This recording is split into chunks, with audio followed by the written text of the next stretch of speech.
Nossa entrevista de hoje vai tratar do novo Código de Processo Civil. O anteprojeto, elaborado por uma comissão de juristas, foi entregue no mês de junho à presidência do Senado Federal. Para falar sobre o tema, nós estamos recebendo o juiz Diógenes Vicente Hassan Ribeiro, que é doutor em Direito Público e realizou palestras pelo Estado apresentando as mudanças que devem ocorrer com a aprovação do novo Código de Processo Civil. Doutor Diógenes, muito obrigada pela sua presença aqui no nosso programa. Eu quero começar lhe perguntando qual foi o objetivo dessa comissão de juristas ao elaborar esse anteprojeto. Obrigada pela presença. Bom, eu é que agradeço a oportunidade de estar aqui no programa e é sempre bom prestar alguns esclarecimentos à população e à comunidade de juristas a respeito dessas novidades legislativas. A comissão, como apregoou, presidida pelo ministro Luiz Fux, e também da qual foi integrante o desembargador, que foi presidente do Tribunal de Justiça Adroaldo Furtado Fabrício, ela teve o objetivo de reduzir a morosidade do judiciário. Este é, assim, o principal objetivo da comissão com este projeto de novo CPC. Muito debatido em todo o país, né, doutor? Inclusive com audiências públicas. Exatamente. Houve 7 ou 8 audiências públicas nas principais capitais do Brasil. Só que o projeto, a comissão ela foi formada em setembro do ano passado e num prazo de 6 meses já elaborou esse projeto. Então houve, assim, no meu entendimento, uma excessiva rapidez, digamos assim, e isso já é um indicativo, possivelmente, de que haverá alterações no Congresso Nacional, agora que já então era anteprojeto, agora já é um projeto, porque é apresentado no Senado Federal, vai ser examinado nas comissões e depois submetido à possibilidade de emendas pelos parlamentares. O problema da reforma legislativa, ou, digamos assim, conforme se diz, a lei ser uma causa de morosidade do judiciário, ela pode ser indicada como uma causa de morosidade do judiciário, mas, no meu entendimento, ela não é, com certeza, a mais importante das causas de morosidade do judiciário. E também já adianto que esse meu entendimento aqui não quer significar que não deva haver reforma legislativa. Pelo contrário, deve haver reforma legislativa para acompanhar essa nossa sociedade, a complexidade da sociedade, os avanços tecnológicos e da sociedade. Mas o problema da morosidade do judiciário, que é um problema antigo, mundial, e nunca foi resolvido até hoje, certamente não se pode criar a ilusão de que com um novo projeto, com um novo Código de Processo Civil, vai ser resolvido esse problema antigo da morosidade do judiciário. Um problema muito complexo que envolve inúmeras causas.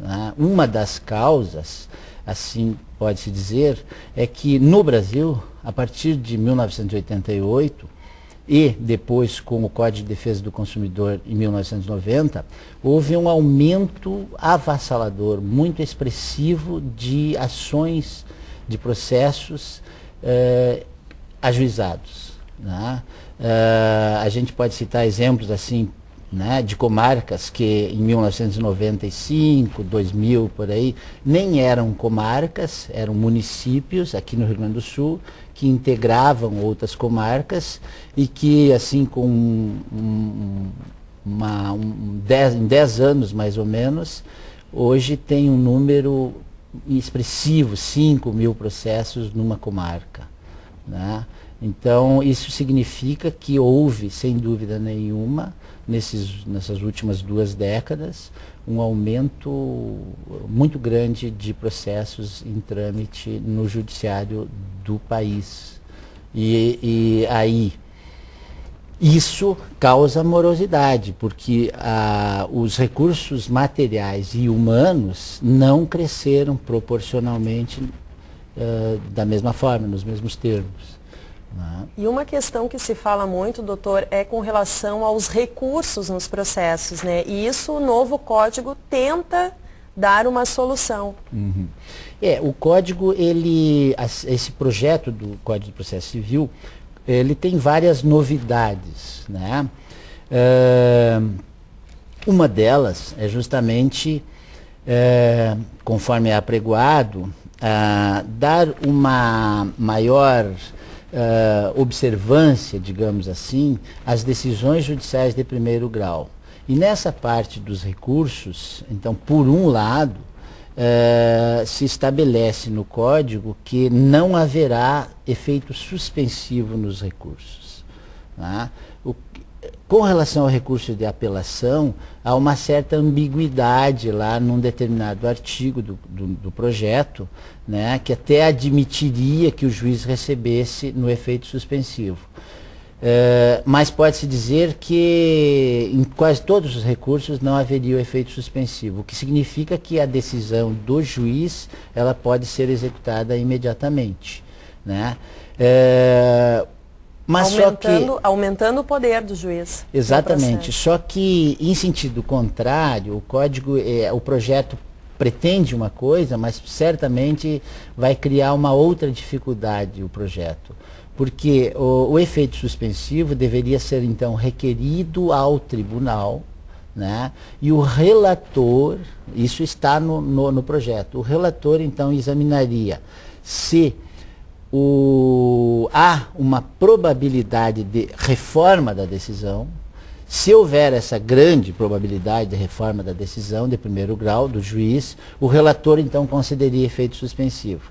Então, isso na prática vai significar, vai tornar assim o volume de serviço do tribunal muito maior do que atualmente. Outra novidade também, que é justamente o problema das ações de massa, as ações coletivas, nessa sociedade de massa que nós vivemos, né, é o incidente de resolução de demandas repetitivas. Né?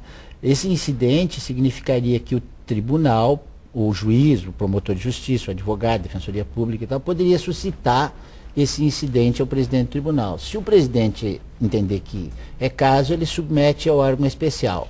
E se o órgão especial entender que é caso de demanda repetitiva, ele suspende, então, todas as decisões que tratem daquela matéria até que o tribunal decida a tese jurídica daquela matéria. Que vai, então, essa tese jurídica vai vincular todo o tribunal, primeiro grau, segundo grau. Uma decisão para todos os processos. Exatamente. Só que esse é um problema que essa é uma solução aparente apenas. Porque as súmulas, né, não resolveram esse problema e os tribunais estaduais evitam uniformizar sua jurisprudência através de súmula, que é o mecanismo atual que teria. Por que eles evitam fazer isso? Justamente pelo receio de haver alguma alteração no Superior Tribunal de Justiça. E aí, se o Tribunal Estadual dá uma decisão e depois, por exemplo, que numa ação coletiva, numa determinada matéria que trate seja ação de massa, e depois o Superior Tribunal de Justiça mude essa decisão, dá uma decisão em sentido contrário, o Tribunal Estadual perde credibilidade. Então, isso já tem casos históricos de ocorrências aqui no estado do Rio Grande do Sul, como foi, por exemplo, o caso da súmula número 1 do Tribunal de Justiça do Rio Grande do Sul, que foi modificada, revogada, em razão de nova jurisprudência do Superior Tribunal de Justiça. Tem outros casos também históricos aí de jurisprudência que houve alteração depois pela jurisprudência do Superior Tribunal de Justiça. Mas isso em todos os tribunais estaduais. Então essa solução é apenas aparente, ela não vai solucionar. E em sentido contrário, digamos assim, ela vai privilegiar as decisões dos tribunais superiores. Então, ela vai centralizar as decisões, digamos assim, das grandes empresas, ações de massa, ações que interessam a milhares e milhares de cidadãos, nos tribunais superiores. O Tribunal Estadual e o juiz de primeiro grau vão ficar em planos assim muito reduzidos, digamos assim. Então, nesse ponto assim, a gente pode destacar que é uma contradição. Por um lado, se procura privilegiar as decisões do juiz de primeiro grau com relação aos recursos, né? Não dar efeito suspensivo, por exemplo, ou não ter efeito suspensivo, mas por outro lado, nas ações de massa, se procura observar uma certa centralização e concentração de poder nos tribunais superiores que estão em Brasília. Então, aí há uma contradição e as soluções são aparentes, no meu entendimento. E, doutor, para finalizar nossa entrevista, então, como é que o senhor avalia todas essas mudanças? O senhor já apresentou aqui alguns probleminhas que provavelmente deverão ter a sua resolução através de emendas ao projeto no Senado. Exatamente. Mas como o senhor avalia, assim, de uma forma global esse projeto? Não, eu, assim, por um lado eu sou otimista, no sentido de esperar que o projeto, depois de uma longa discussão, depois de debate, depois de emendas, ele obtenha um êxito. Agora, por outro lado, eu acho que a gente não pode vender a ilusão de que o novo projeto, o novo CPC, vai resolver o problema da morosidade, porque esse problema é muito mais complexo. Né? Então, logicamente, haverá avanços, né? Haveria até outras coisas importantes, né? Por exemplo, como o procedimento único, que segue mais ou menos o que ocorre já desde 1995 no Juizado Especial Cível, né? A audiência de tentativa de conciliação inicial, logo depois que o juiz examina o pedido inicial, também para mim é uma das melhores novidades que tem o Código de Processo Civil e é onde eu acho que poderá ter significativos avanços e soluções para os problemas, né, para a morosidade talvez, ou para acelerar o andamento do processo. Né? Essa audiência de tentativa de conciliação inicial, para mim, é uma das melhores novidades que tem no Código, no projeto. Doutor Diógenes, muito obrigada pela sua presença aqui no nosso programa. Eu que agradeço. E o programa Justiça Gaúcha de hoje termina aqui. Se você quer mandar uma mensagem para a nossa produção, anote o e-mail imprensa@tj.rs.gov.br. Muito obrigada pela sua atenção e até o nosso próximo programa.